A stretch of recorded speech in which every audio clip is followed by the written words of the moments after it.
लद्दाख के lieutenant governor Radhakrishna Mathur ने आज दिल्ली में केंद्रीय मंत्री नितिन गडकरी से मुलाकात की। दोनों ने लद्दाख यूनियन टेरिटरी में रोड डेवलपमेंट पर प्रोजेक्ट्स की प्रगति पर चर्चा की। उन्होंने यूटी में सड़कों के जाल को बेहतर बनाने पर अपने अपने विचार एक दूसरे के साथ साझा किए।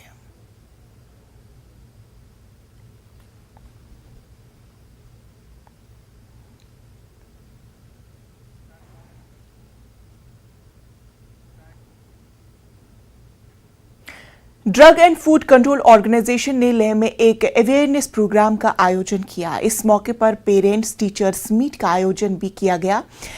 एसएनएम अस्पताल की डॉक्टर पद्मा अनगोमा, यूटी लद्दाख के drug controller Mohammad Bashir Angmo, principal government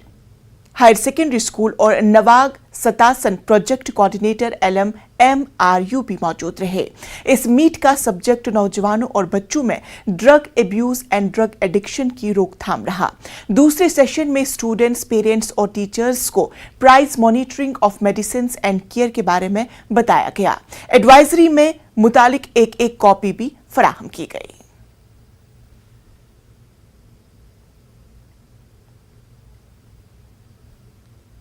मैं आपको बता चाहता हूँ कि हम जो है drugs and food control organisation जो डिपार्टमेंट है,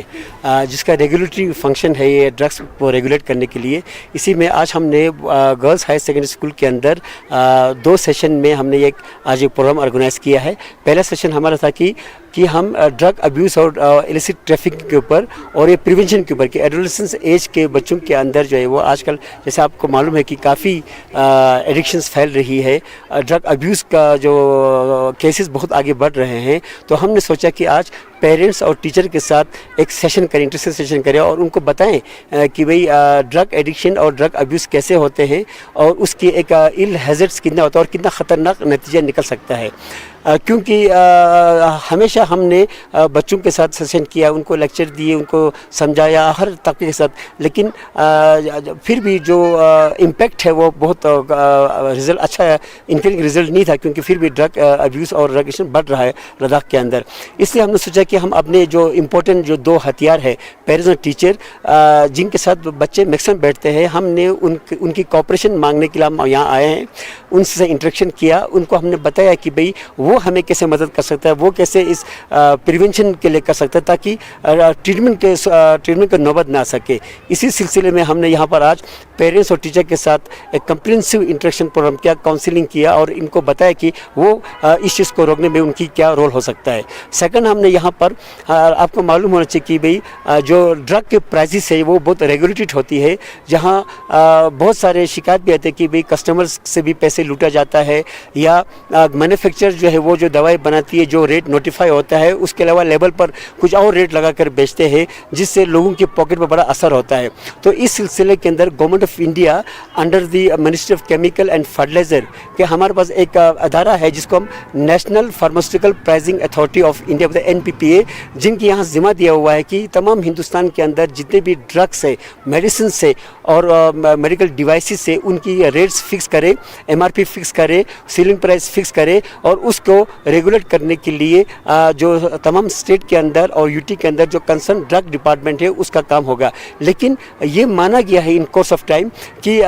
सेंट्रल गवर्नमेंट और स्टेट गवर्नमेंट के बीच में थोड़ा सा गैप होने की वजह से ये एक इन्फॉर्मेशन और प्रॉपर्ली हो नहीं रहा था। इसीलिए सेंट्रल गवर्नमेंट ने एक स्कीम बनाया है जिस स्कीम का नाम है consumer awareness, publicity and price monitoring. इस स्कीम के तहत जो है सेंट्रल सवेरे इन्होंने हर स्टेट और यूटी के अंदर एक प्राइस मॉनिटरिंग रिसोर्स यूनिट बनाया है। लद्दाख में भी हमने price resourcing unit Ladakh price resourcing unit के नाम से हमने बनाया, जो 19 फरवरी 2020 के अंदर यहाँ पर अंडर सोसाइटी एक्ट रजिस्टर्ड हुआ है। इस अदारे का PMRU का एक रोल ये है कि एक तो ये सर्वे करे कि दवाई का मूवमेंट कौन कौन से दवाई अच्छा है, और सोल मकसद है कि एसेंशुअलिटी, अफोर्डेबिलिटी, असेसिबिलिटी और क्या कहते हैं अकाउंटेबिलिटी के लिए ये लोग काम करते हैं। ये हमारी टीम सर्वे करती है और अगर कहीं भी अगर वायलेशंस देखा गया, कहीं भी दवाई के अंदर फ़र्क देखा गया, रेट में फ़र्क देखा गया, तो वो स्टेट ड्रग कंट्रोल अथॉरिटी और NPP को इन्फॉर्म करते हैं। और कुछ चीज़ों में जहाँ एक रिटेल शॉप से कंज्यूमर को जाता है, अगर वहाँ वायलेशन आ जाता है तो under the essential commodity act 1953 के अंदर स्टेट ड्रग कंट्रोलर जो है उसके ऊपर एक्शन लेती है। और अगर मैन्युफैक्चरिंग यूनिट से ये जो बाकी जो केमिस्ट लेवल के बीच में आने के लिए अगर दवाई के रेट के अंदर कुछ वायलेशन नज़र आता है तो वो NPPA जो है वो उनके खिलाफ कार्रवाई करती है और अंडर एसेंशियल कमोडिटी एक्ट के अंदर जो है वो एक तो एक्शन भी लेती है। बाकी जितना ओवर चार्ज लिया गया कंपनी ने, चाहे वो लाखों में हो चाहे करोड़ों में हो, तो वो रिकवर करता है। और ऐसा बहुत सारे ऐसे केसेस के अंदर आया हुआ है। इसी सिलसिले के अंदर आज हमने सोचा जो हमारे जो सीनियर बच्चे हैं और हमारे टीचर्स हैं, पेरेंट्स हैं, इनको हम ये बताना चाहते हैं सबसे पहले कि हमने बताना चाहते हैं कि ये जो आप जब दवाई खरीदने को जाएंगे तो इम्पोर्टेंट चीज़ें आपको क्या देखना है। और अगर आपको ये मालूम करना हो कि भाई आपको ठगा नहीं गया है, जो दवाई आपको लेवल पर लगा है आप उस लेवल को देखकर भी लेगी, वो लेवल का दवाई सही है, तो उसके लिए यहाँ पर हमारा एक पोर्टल खुला हुआ है फार्मा दाम। तो उसको सबको डाउनलोड करना, सबके मोबाइल है, तो वो उसी वक्त फार्मा दाम में जाकर उसको पोर्टल में खोकर दवाई का नाम डालेगा, उस दवाई का एक्चुअल नोटिफाइड रेट आएगा। अगर सपोज करो उस दवाई का रेट 20 रुपये होगा, पर फार्मा दाम में 7 रुपये होगा, इसका मतलब ये जो लेवल पर दवाई दिया है वो in excess of the notified दिया है, तो इमीडिएटली वो इन्फॉर्मेशन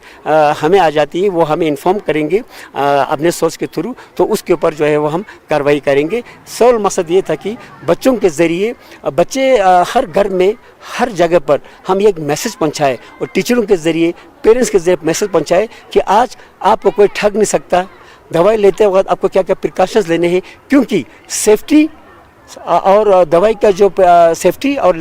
प्रॉपर दवाई, प्रॉपर पेशेंट है ना, प्रॉपर डोसेज, प्रॉपर टाइम पर दवाई लेना कितना इंपॉर्टेंट है, इसी चीज़ के बारे में हम इनको ये अवेयर करना चाहते थे।